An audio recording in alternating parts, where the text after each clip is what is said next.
Okay, well, good afternoon, good morning, everyone, depending on where you are. Thank you very much for joining us today. My name is David Wortley. I am part of the VR2CARE project simply as an advisor, and it's my pleasure to act as moderator for this session. We're going to be talking about the VR2CARE project, but also about this notion of smart living environments for physical activity and rehabilitation. So we've got some great speakers ready to share their experiences for them. The event is being recorded. Those of you who are participating, thank you very much for muting yourself and switching off your video. There will be an opportunity to bring you in during the discussion towards the end of the program. So I'm going to begin now by asking Yaya to introduce himself, say a few words about himself, and then share a slide presentation. Okay, hello. Do you see my screen? We do, yes, thank you. Okay, I maybe switch to presentation mode. Yeah, that'd be good. Do you see my presentation mode? Excellent, yes, thank you. Okay, so my name is Yahya Muhammad from Fraunhofer Institute for Applied Information Technology, FIT in St. Augustine. This is somewhere in the middle west of Germany, near the city of Bonn, the former capital of Germany. So I maybe related to a few words to Fraunhofer. Fraunhofer is an applied research institution, is said to be the largest one in Europe, with almost more than 80 institutes distributed all over Germany and Europe. We have other institutes in many European countries, for example, Portugal. So, and there our connection to Hugo and his university came up in fact, because there is a Fraunhofer institution as well.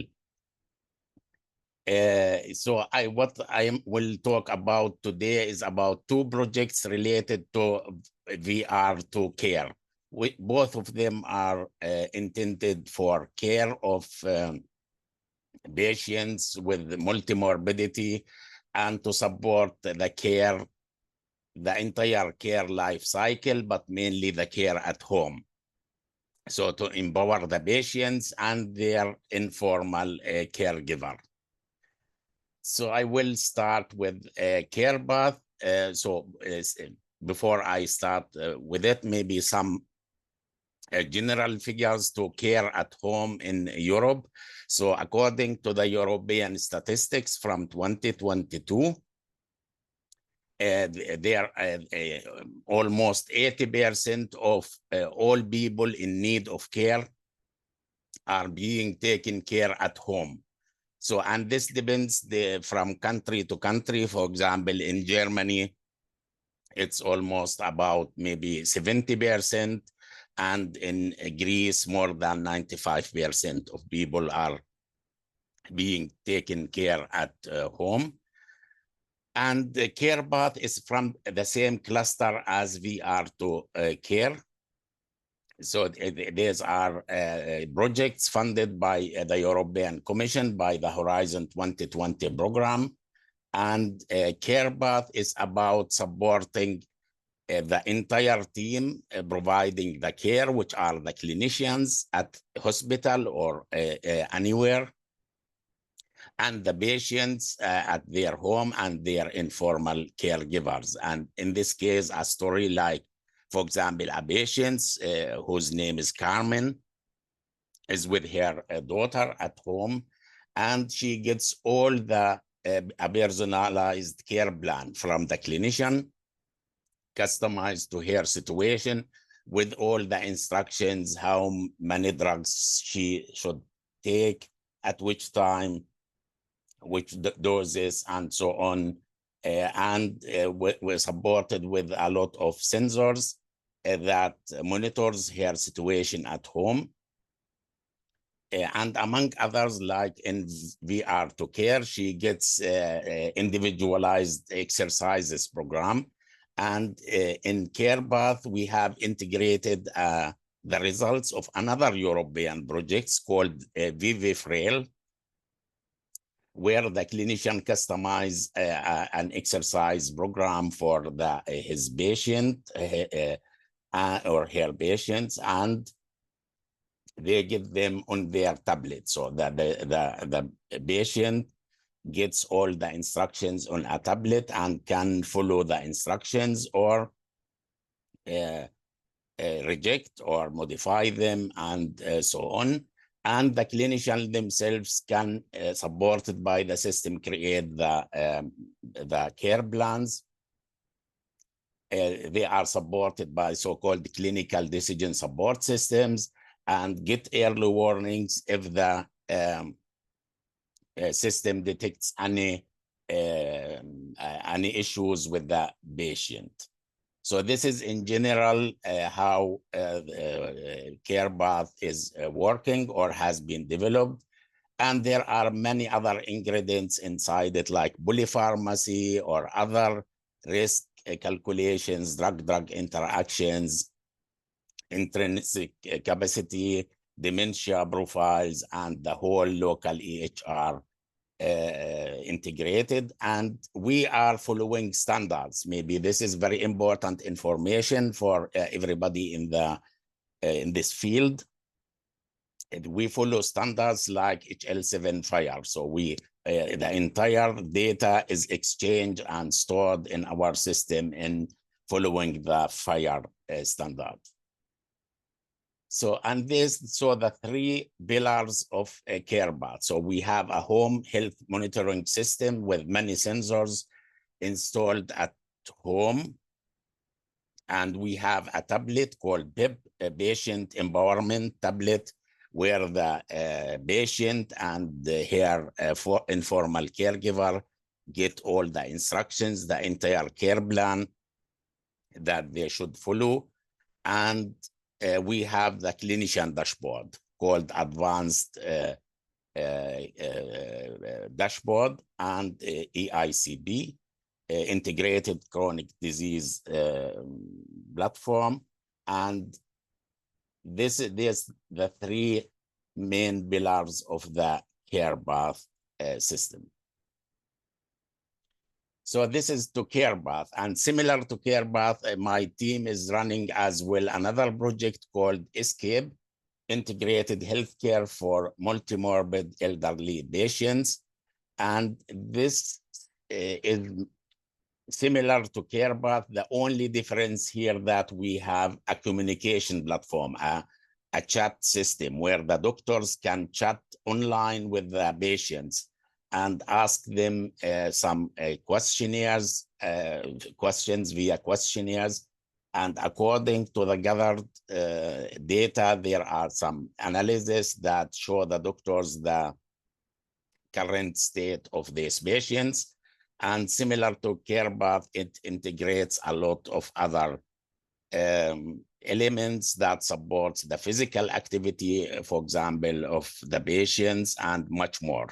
And it follows the same interoperability standards, HL7 FHIR, and of course, all other requirements coming mainly from the European health data space. This is the EHDS is the main line that we follow in such projects, because we have all the law, the legal aspects that we must follow in the development of such platforms.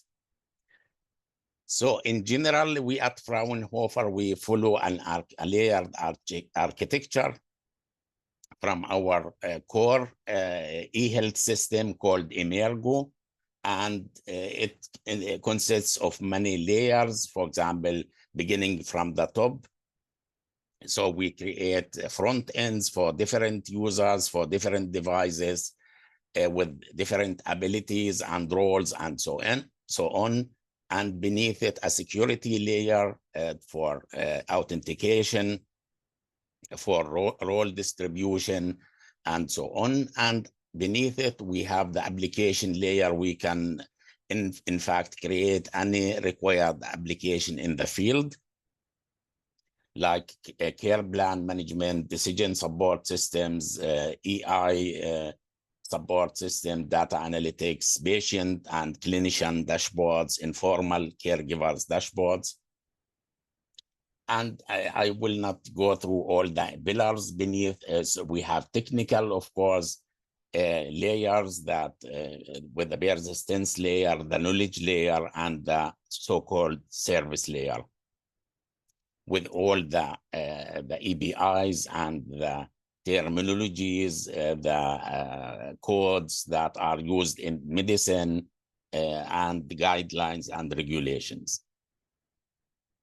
So this was my presentation about my work field and the relation to VR2CARE. Yeah, thank you very much for that, Yaya.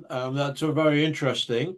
I'm going to ask if there are any questions at the moment. I should have mentioned this before, but if you do have any questions, would you please type your questions into the chat box, and I will pass them on. I just have a very brief question before we move on to Valeria and her presentation, and that is, what are the kind of major challenges of supporting people with a lot of comorbidity problems, and are the solutions you've described suitable for independent living, or do they all require a caregiver to be at home, a member of a family, etc.? So the main challenges, as you can imagine, these are very complex topics. So we have to deal with clinical guidelines, with laws and legal stuff, and with very fragile users who needs really a very careful design of user interfaces. And we design our systems to work that if the patient is able, they can manage their life independently alone. But the systems are already designed to involve caregivers at home. So like the informal caregiver or the formal caregiver. So the systems are designed to support the patients living alone, but they can be configured to integrate other people when needed. Thank you very much for that answer. I just want to ask you if you have any dealings with the UK, and in particular an organisation called ORCHA, ORCHA, who validate a lot of these applications to make sure that they are safe. Yeah, so in CarePath, we have, in fact, UK partners. We have the University of Birmingham and a hospital from Warwick. So they are, even we are piloting the system in the UK. Okay, that's wonderful. Yeah. Thank you very much. You are welcome. I don't think we have any other questions for you in the chat, but we perhaps come to that later on. Yes. So I'd ask Valeria to switch on her video and audio and to share her slides with her. Just introduce yourself briefly, Valeria, and explain your relationship with the VR2CARE project, and then please share your slides. You'll need to stop sharing. Yeah. Thank you very much, David, for the invitation and for the presentation. I'm Valeria Quaglia. I am a research fellow at the University of Macerata. Macerata is a city in the central Italy. And I am a sociologist of health.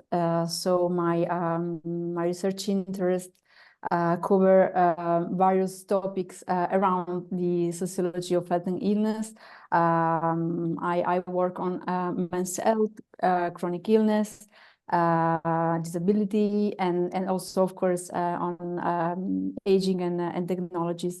So thank you again for the invitation, and I'm really glad to have the opportunity to discuss about this important topic in multidisciplinary perspective. I'm trying to share the screen. Okay, we can see that. Yeah, we can see that fine. Perfect. Okay, it should be in present mode. It is, yes, thank you.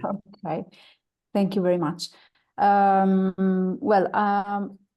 regarding the VR2CARE project, I had the opportunity to collaborate with one of the partners of the project in Italy, but today I will present you something that is not explicitly related to the project because it's a paper that I have published with two colleagues, Alessia Bertolazzi and Ramona Bongelli, that are both from the University of Macerata. It's an article that, as you can see, regards the barriers and facilitators to the the adoption of health technologies by elderly with chronic diseases. But even if it's not related, I think that still the results can hopefully be useful to the discussion about the implementation of health technologies in the elderly population. So, well, the article is in open access, so it can be freely accessed and downloaded by whoever wants to read it on BMC Public Health. Well, our interest in the topic stems from the data that almost everywhere in the world show a constant growing of the elderly population that leads to the occurrence of more chronic diseases. And of course, as a consequence, as we all know, to more pressure on the healthcare systems. So in this scenario, implementing health technologies for older adults, or gerontechnologies, as they are called, is very important. It's crucial for supporting aging in place and for managing chronic conditions.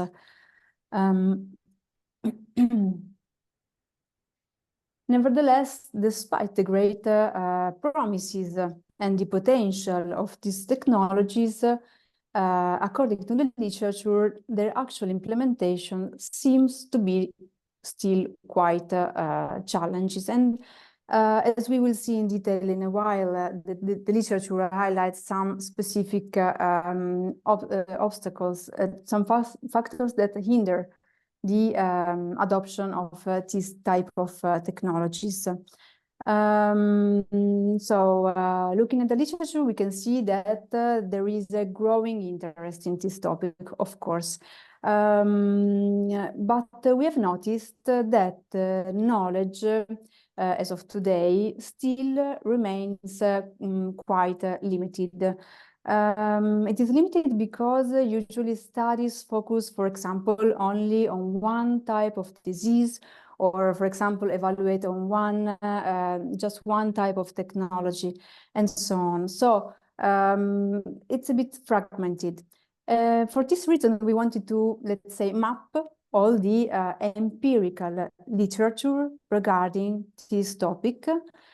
And for this reason, we conducted a systematic review. So we wanted to answer to two questions, the research questions, in order to identify the facilitators and the barriers to technology adoption by elderly people experiencing chronic diseases. I will not go into detail about the methodology to save time. But let me just mention very briefly that we reviewed literature from the past 10 years, from 2012.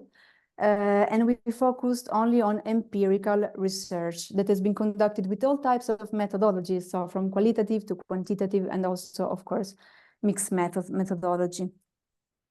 In the Prisma flow diagram that you can see in the slides, you can see the publication selection process.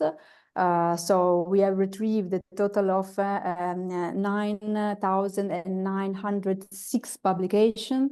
Then we carefully screened them all in a series of phases, as you can see. And in the end, we selected 29 articles that met our inclusion criteria.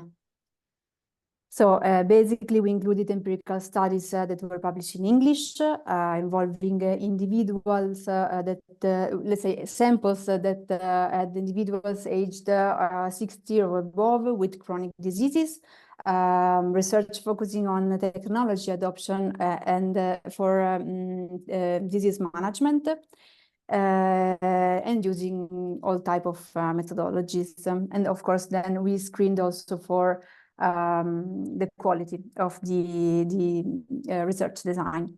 So very briefly, the results in a nutshell. From the analysis of all the literature that we found, we have identified many different factors that facilitate or hinder technology adoption. Overall, all these factors could be categorized, grouped into 5 different domains. These domains are, very briefly, demographic and socioeconomic factors, health-related factors, dispositional factors, of course, technology-related factors, and lastly, social factors. So what have we done? We basically, for each domain, we have identified both barriers and facilitators to the adoption of the technology.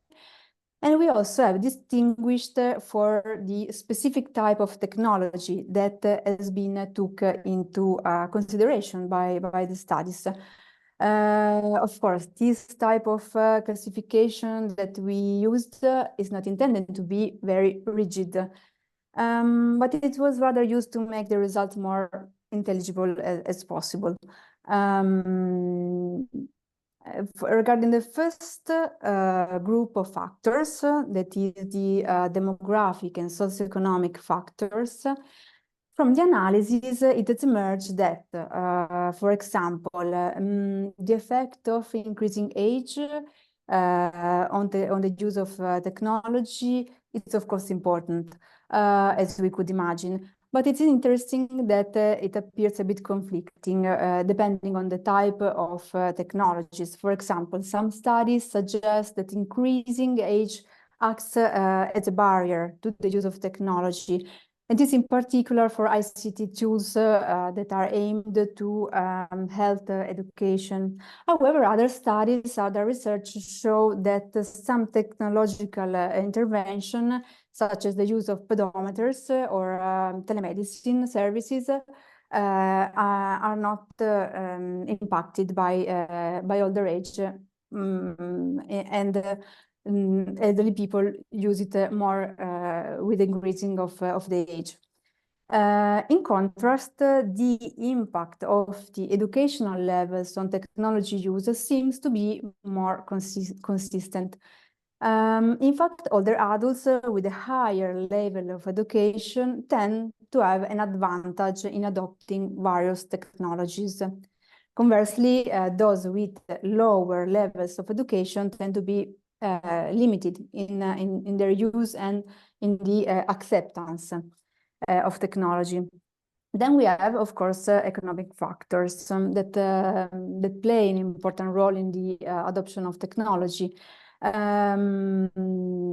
Several studies highlight that the cost of technology is an important barrier, as well as low income.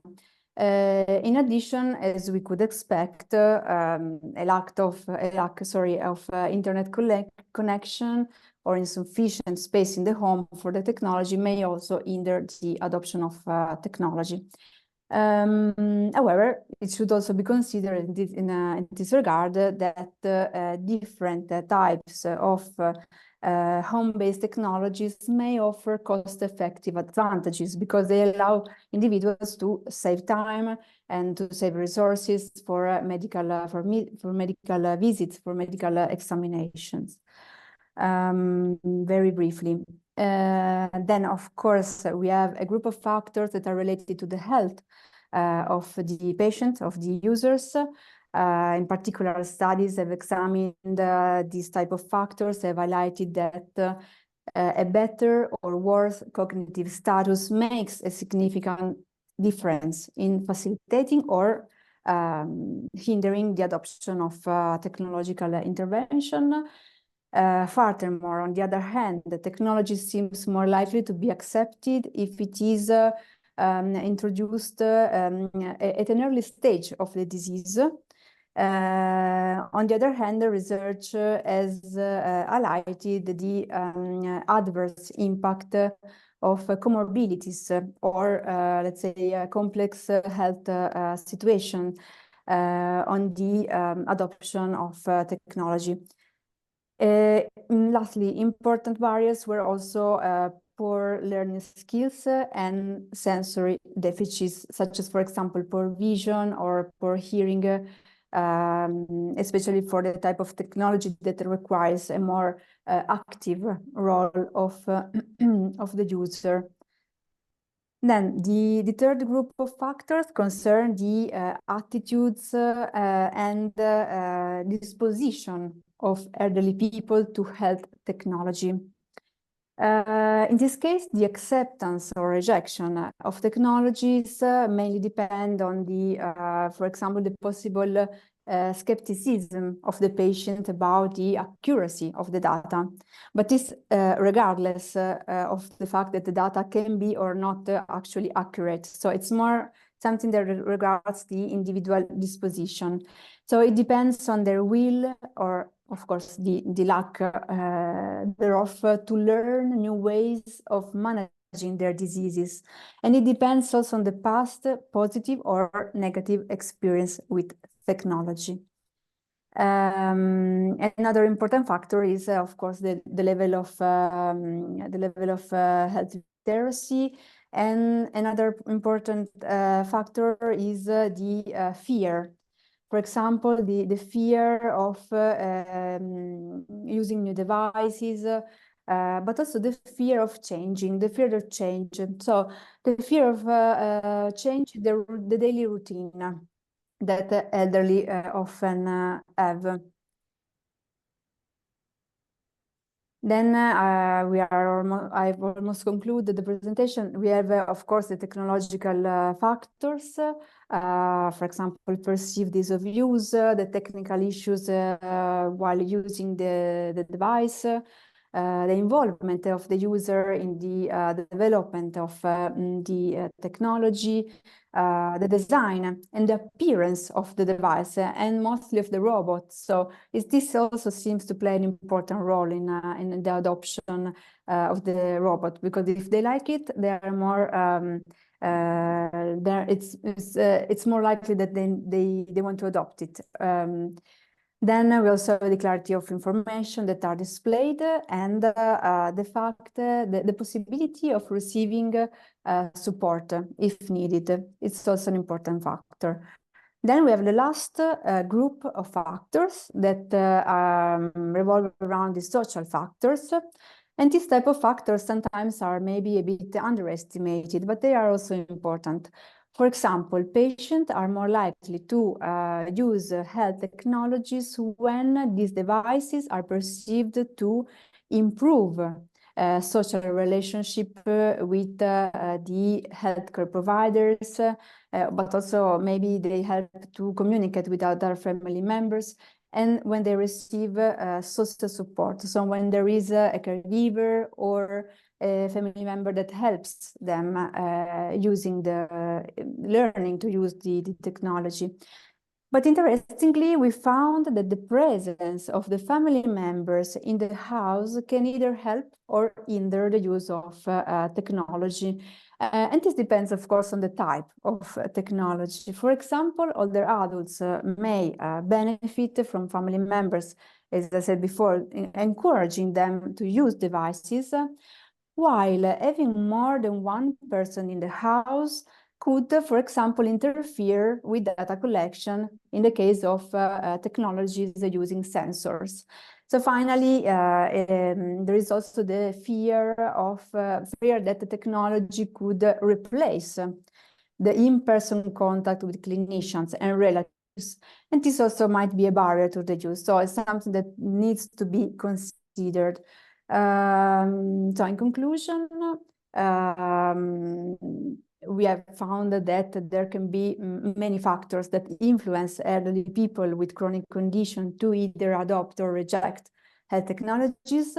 Our analysis points to the importance of considering at the same time psychological, relational, social and cultural factors through the entire technology implementation process. So not only the technical or clinical factors that are indeed very important, of course, but in order to facilitate the acceptance of technology, it's important to have a more complex approach, considering all the possible dimensions that could be involved.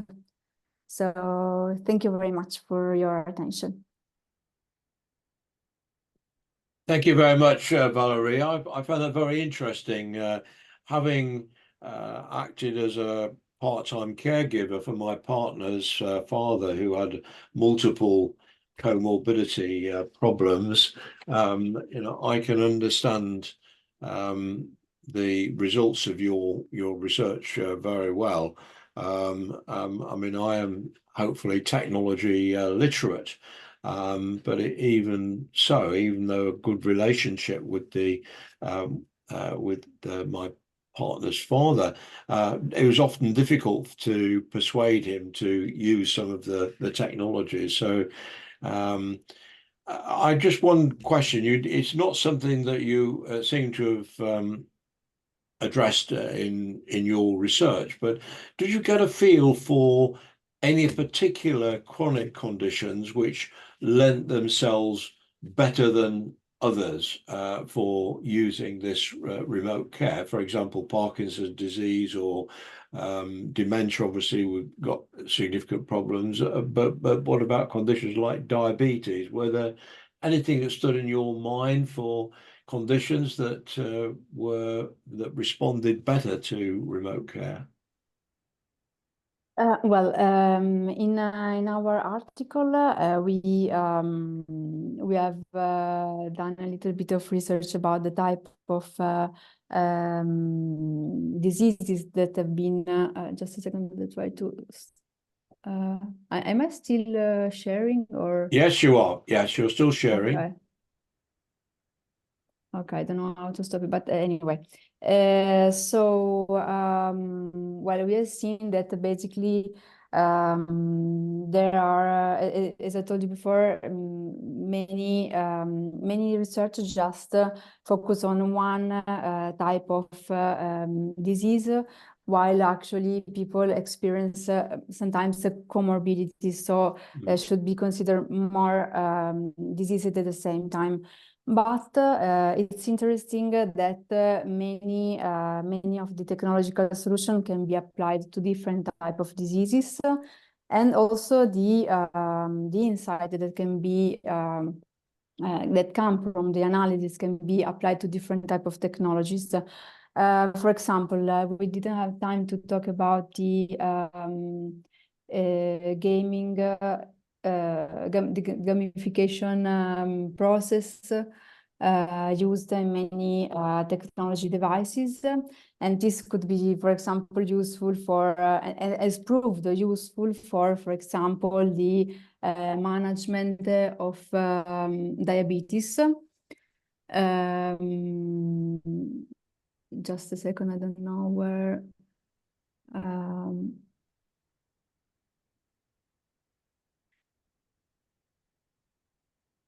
Okay, here you can see, yes, for example, because it's interesting because, for example, in some cases, the gamification process has been, and so the, let's say, use of a game approach to something that is not a game, but it's something that regards the health, has been proved useful, for example, in the case of diabetes.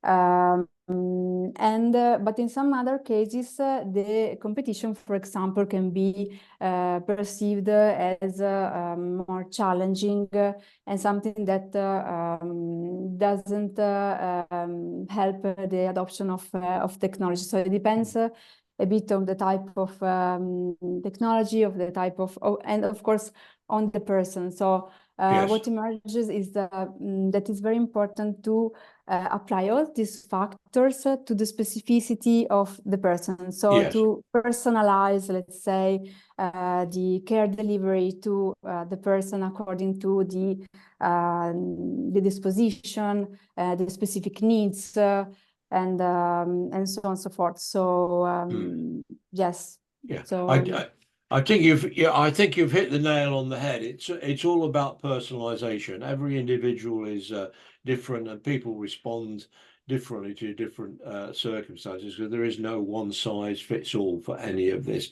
But I'm pleased that Hugo Paredes has been able to join us now.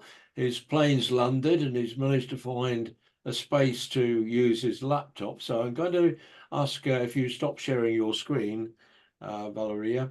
I'm going to ask Hugo now to introduce himself and share what slides he's got available to share with us on the VR2CARE project. Hugo, over to you. Yes, thank you very much, David, and thank you very much to you all to wait and for this change of the alignment of this webinar. So sorry about my connection. I'm still in a 4G connection, but I will try to make it the best the internet access here can make. I think you can see my presentation, right? Yeah, we can. Okay, so let me start presenting myself. So I'm Uparic. I'm a senior researcher at Inestec and also a professor at University of Trás-os-Montes e Alto Douro. And Inestec is the coordinator of the VR2CARE project. And actually, let me start presenting a little bit of Inestec and what is our institution. So we are mainly at Inestec, we are an institution for research and bridging the research that we do at universities and the market. So creating a sustainable future and bringing this technology and innovation with impact to the society. So we are a matricial organization. So we have eight major research lines. So artificial intelligence, bioengineering, communications, computer science and engineering, photonics, power engineering, systems and robotics, and system engineering and management. And this combines with our innovation areas that are market-oriented, based on agro-food, energy, health, industry, and sea. And of course, we also have the Tech for Partnerships that also tries to develop other ways for this, for reaching the market with all of this. So this is how Inestec is organized, and we are more than 1,000 people right now. But I'm here more not to talk about the Inestec, but mostly to talk about VR2CARE. That is the project that we are coordinating, and I'm scientifically responsible for this. And the title of the project is 3D Community Aware Virtual Spaces, a Smart Living Environments for Physical Activity and Rehabilitation. But if you want to see it in another way, you can see it as the metaverse as a smart, age-friendly environment for active and healthy living. And if you think about this, you think about 3D, you think about playing with other users in a 3D environment, something like what you can see in this short video presentation of one part of what VR2CARE is. So this is the part where we have the multi-user environment, and we have the trainer getting into the multi-user environment and seeing the users as just sticky mans, so it can understand their movements better than with avatars as you are seeing now. So for avatars, we want representing users as avatars into the environment and representing them into a multi-user environment. We expect that in the beginning of the project that we have major interactions between users, and actually they can feel the co-presence, and they can feel they are sharing the same environment.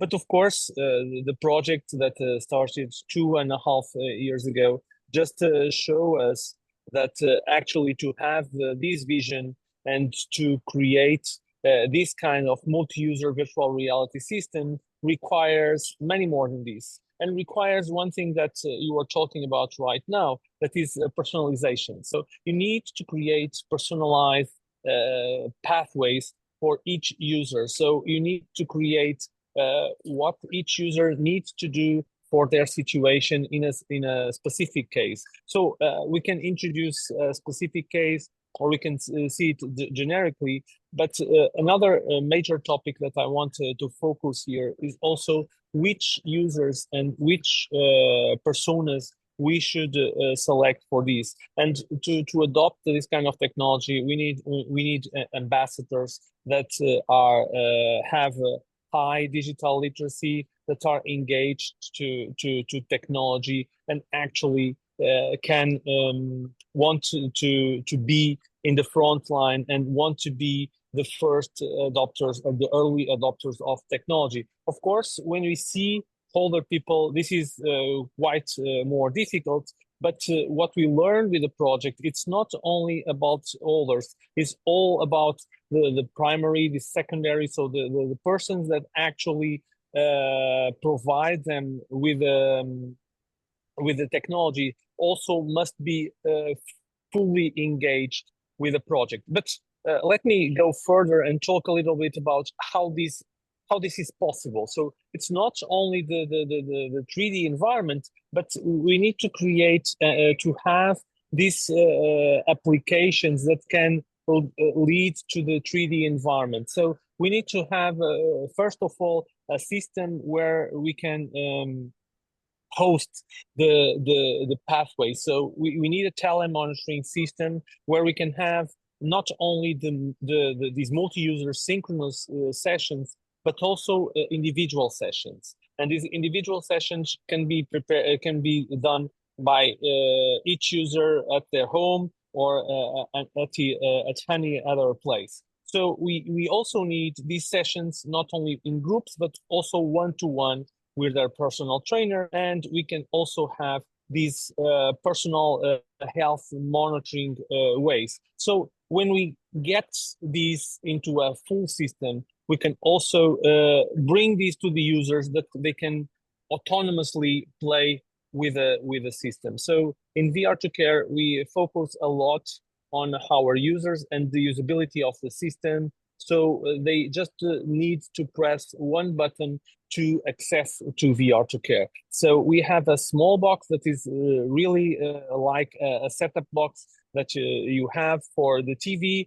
You connect it to the TV, you just have a camera in your TV and press the button, and you will have this screen that you can see here, the VR2CARE with a camera, with your hands, and you can interact with the system just with your body. You don't need a keyboard, you don't need a mouse, you just interact with your body. You have your hand to select the options that you have into the system. And for that, you can just click the big play button that is for playing individual games. So individual exer games that are this part of the system. And then at the synchronous time, you have also here a button that here in this situation is not active, but when it is active, you can then enter the virtual environment, and into the virtual environment, you have a scheduled session with other people and you can share the environment with others. So, but one thing that you might be thinking is, and what about the security? So what about a person that is doing this at home alone. And for example, if that person has a dog, what happens if the dog just sits just around her, and she's concentrated in the exercises in the TV, don't see the dog, and just falls. So for this, we also integrate another system that is Cogvis AI that can create a security zone where the person can play the exercise safely. So if you have an obstacle there, so the system will, so the session will stop until the person gets attention to that obstacle and actually can continue the game without that obstacle.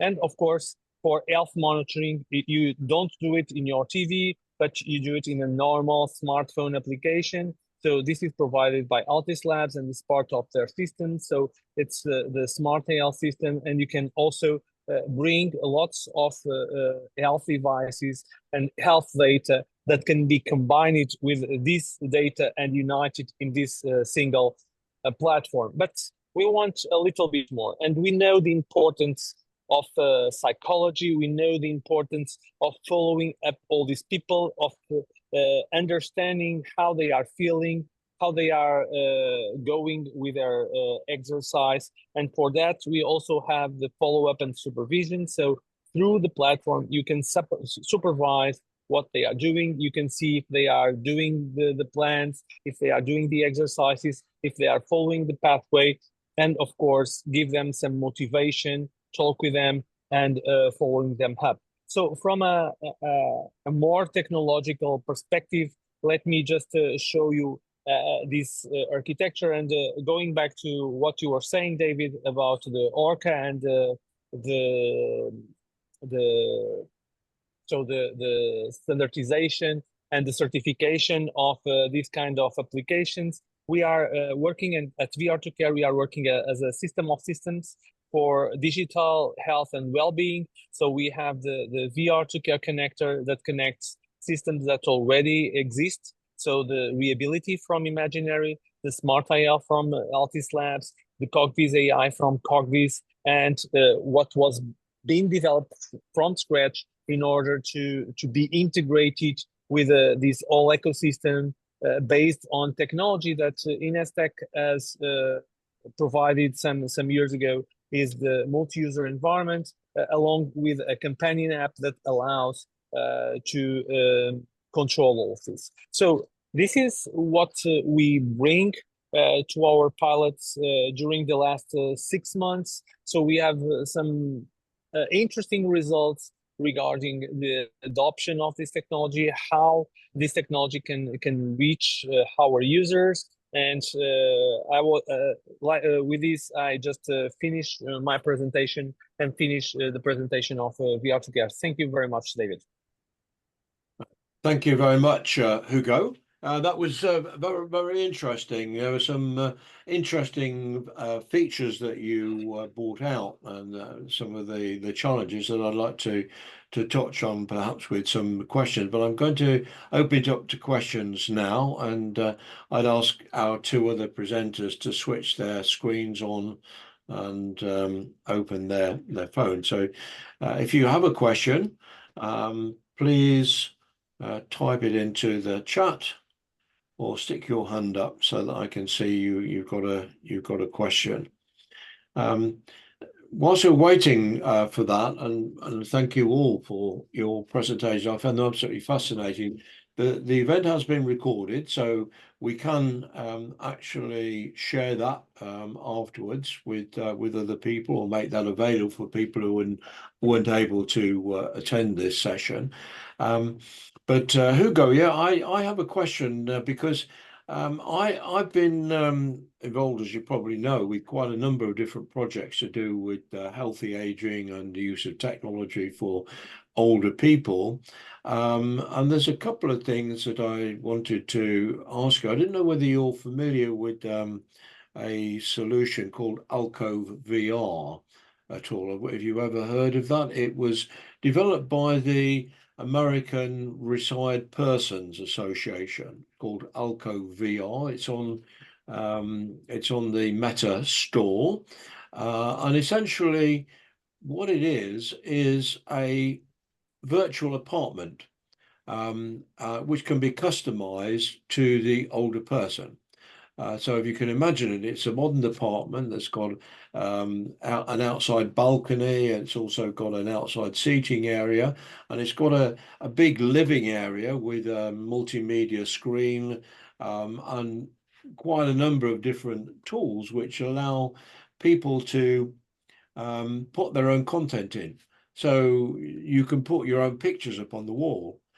You can put your own videos, and photos, whether they be ordinary videos and photos or whether they be panoramic videos and photos in this environment. And the idea is that you can invite other people, your family, into the apartment, and you can watch a movie together, you can listen to music together, you can play games together, all in this virtual environment. Now, I use it myself, so I have my own apartment, but I've not actually shared that with any other people. So I've not been in my own apartment with other people.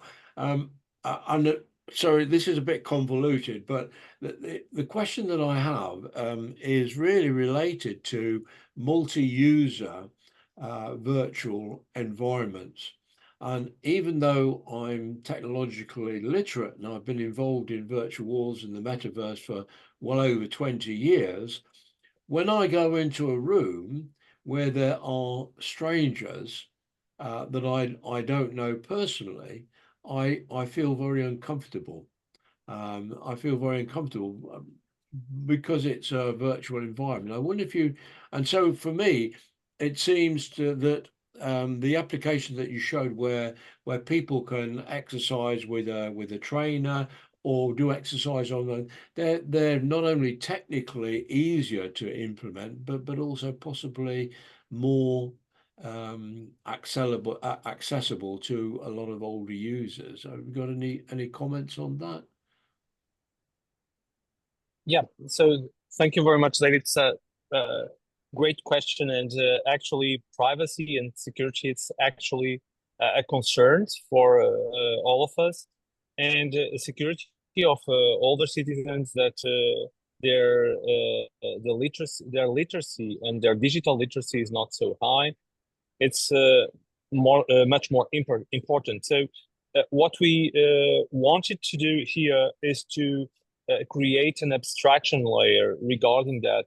So when you enter a session, you just enter if you are part of that session. So only if you are registered in that session, you are able to go there. So, and who enables you to go to that session? Your trainer.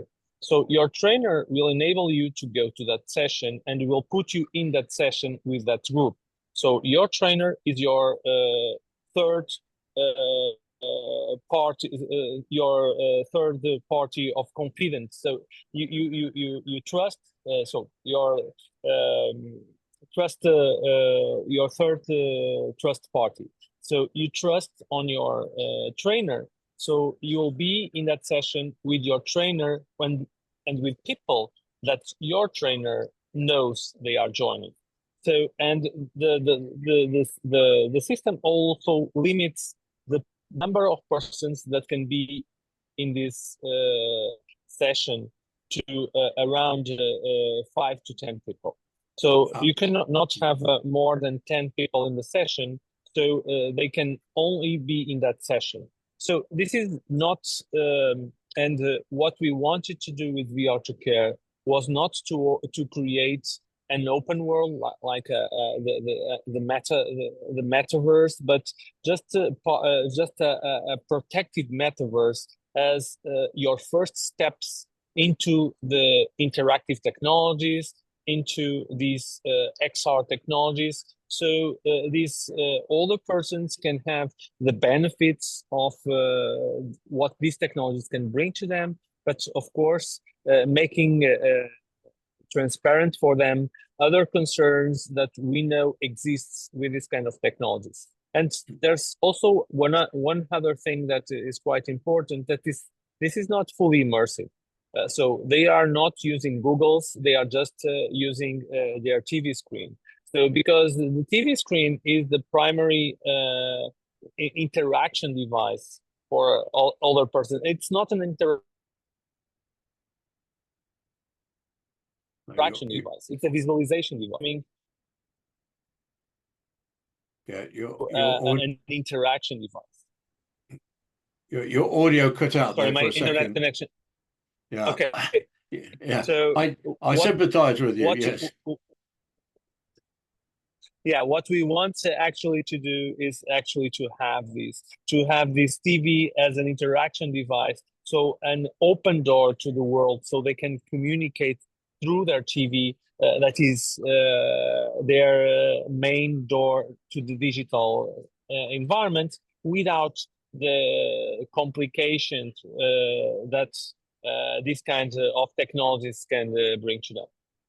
I think that's very important, and you made a very valid point there, because Alco VR, you need a VR headset again, which could be a barrier for a lot of people. So I agree with you that the television set is the best gateway, and by restricting invitations to participate in these sessions to people that are known by the trainer, I think that's also very important, because it's not only from a security point of view, but it helps with people's comfort levels. I don't see any other questions, so I'll carry on, if you don't mind, to ask you another question, and that is to do with the clinical validation of the effectiveness of your project.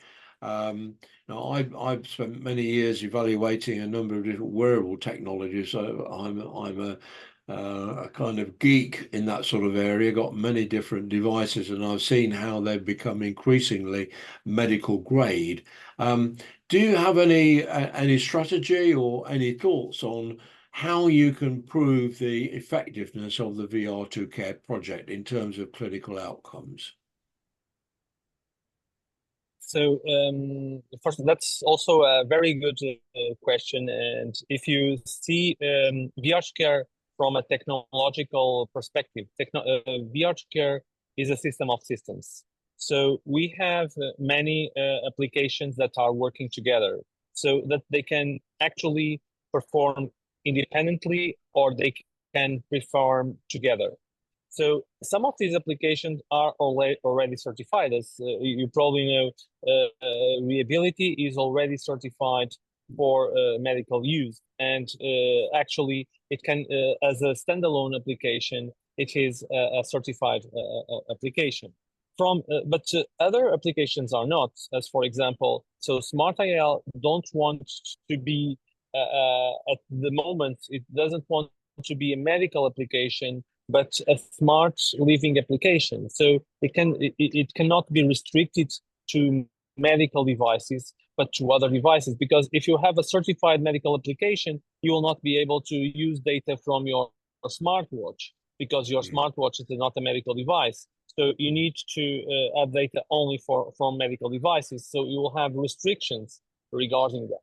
So these products that actually are part of VR2CARE, in order to be a full integrated and validated product, all of these must be validated, and they should also be validated as a whole. So this is a long step in order to reach that.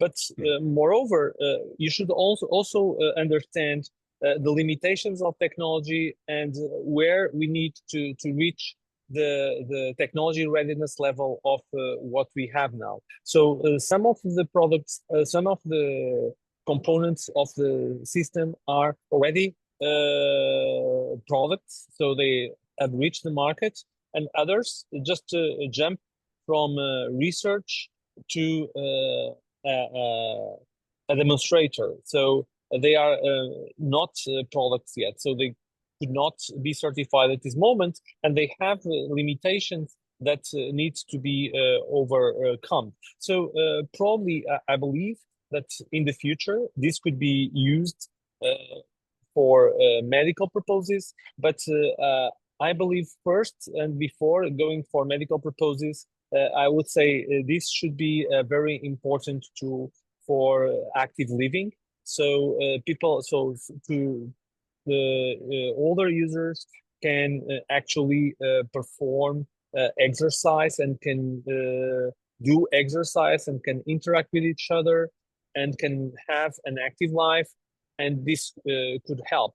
After that, probably it could reach the medical grade, but for that you also need some precision that we actually need to work on.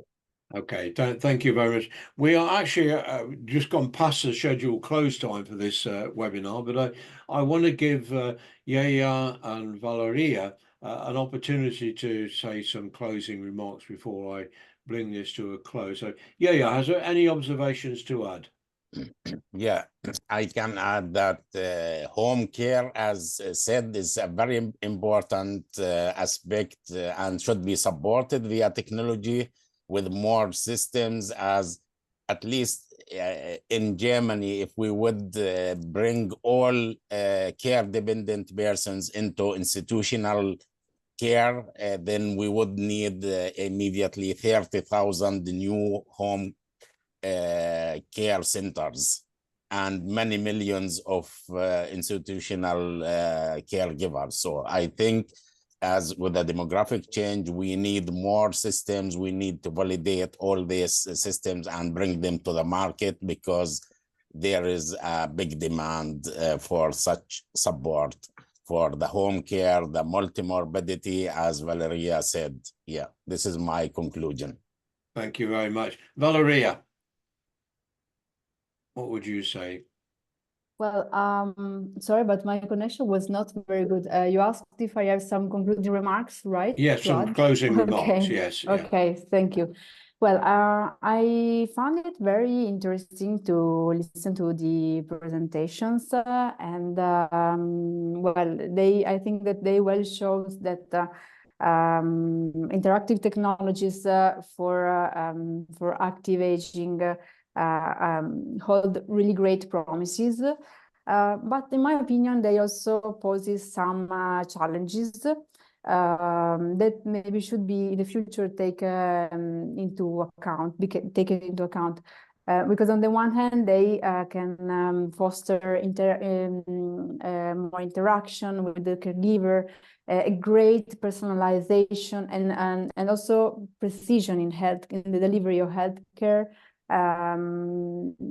And they also can enhance the engagement and the motivation of the user. And this is very important because it will, of course, be crucial in making elderly more independent and allow them to live at their houses for longer and promote their health.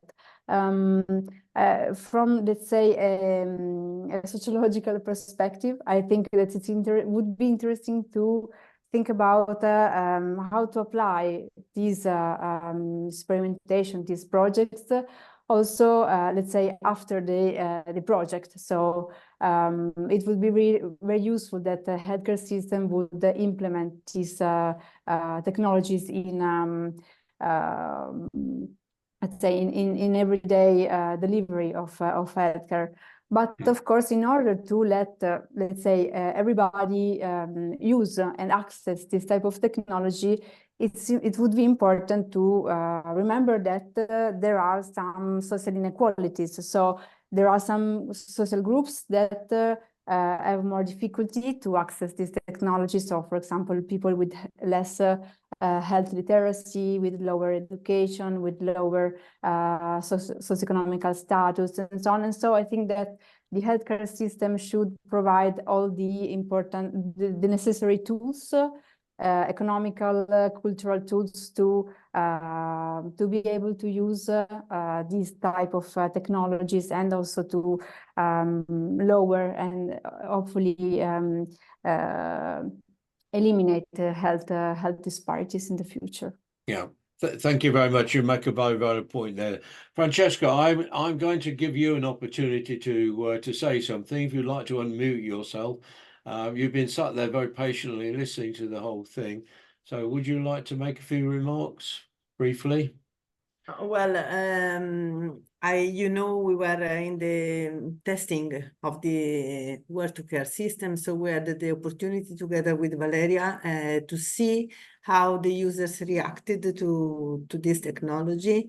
And from the positive perspective is that they could use a very, very sophisticated technology without even understanding what it was. So it was very simple, and it is a very important thing that technology don't have to need the intervention of the user, particularly when they have this problem of digital literacy and so on. And the second aspect is that it was much more appreciated in groups because of the socialization it enhanced. But I have to say that at the beginning of the project, when the expectation was to have the multi-user environment working well, all the public administrations we had the contacts with, we presented in advance the project, found very, very interesting the possibility to have the multi-user environment, because at least in our region, we have a lot of older people living alone, isolated in mountainous areas without no opportunities to meet other people. And they say that it's not just the gym that they could do with through the VR2CARE system, but the possibility to have a schedule every day to say, okay, at 6 o'clock we have the gym session. That is a way to give them motivation in their daily monotonous routine. So they welcomed since the beginning this possibility, this opportunity, and I think that when the multi-user environment will be more mature from a technological perspective, it can have a very good chance. Thank you very much. That's also healthcare equity and social exclusion and a whole range of other things are also extremely important. But fortunately, the price of technology is coming down all the time, and the fact that you're using consumer technologies is very important in helping to address healthcare equity. Well, I'm going to close now, and I make no apologies for this, but because I am hosting an event in London on Thursday on global health challenges in the aging society, where a wide range of issues to do with how we address some of the challenges that we are facing with the fact that people are getting older and they need more care as they age. And we've got a lineup of 15 speakers in London. And it's going to be in person, but it is also going to be the live broadcast is going to be available online. So I will just share the screen with you now, and you'll all be very welcome to join the live broadcast, and I hope you will if you get the chance, and participate in future events once you've made contact with ICSAD, who are the Turkish organization who are supporting this event. So I'm just going to share my screen now, and I'm going to close the event. I'll just leave this screen on for a few minutes. So thank you very much for joining me today and sharing your expertise. I will share the video, and I will provide you all with a link to the recording once I've finished it. Thank you all again. Thank you. Thanks. Thank you very much. Thank you very Thank much. you. See you. Thank you. Bye-bye. Bye-bye. Bye-bye. Bye-bye.